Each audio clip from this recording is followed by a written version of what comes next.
মায়ের flight miss হওয়ার কারণে আমার আর্লি লেবার পেন ওঠে আর গিনি প্রায় 1 মাস আগে আমাদের মাঝে চলে আসে। হ্যাঁ, ব্যাপারটা না হাস্যকর হলেও আমার জন্য এটা খুব সত্য।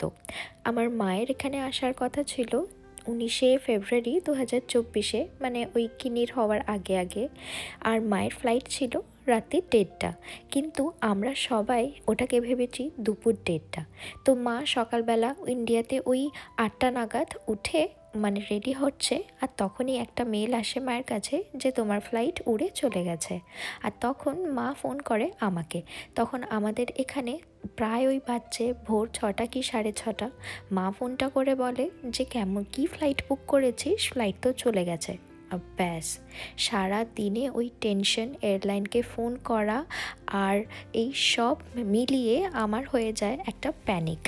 আর যতটা না এই জন্য মন খারাপ হচ্ছিল যে মা আসতে পারেনি, কারণ জানতাম যে এবারটা আসতে পারেনি, 1 সপ্তাহ বা 2 সপ্তাহ পরে আবার মাকে টিকিট করে দেওয়া হবে। কষ্টটা মেন হচ্ছিল যে অনেকগুলো টাকা লস হয়ে গেল, কারণ আবুধাবি টু ইন্ডিয়া বা India to Abu Dhabi flight tickets কিন্তু অনেক হাই রেট এখানে। তো যাই হোক, এই ঘটনাটা যেদিন ঘটে ওই দিন রানার অফিস ছিল, তো ও অফিস টাইমলি চলে যায়। আর সারা দিন আমি একা এই এয়ারলাইনকে ফোন করা বা রিফান্ডে ট্রাই করা বা কী হলো কেন হলো এই সব একা একা ভাবতে ভাবতে তার ঠিক পরের দিনই আমার হঠাৎই হালকা হালকা পেন উঠতে শুরু করে।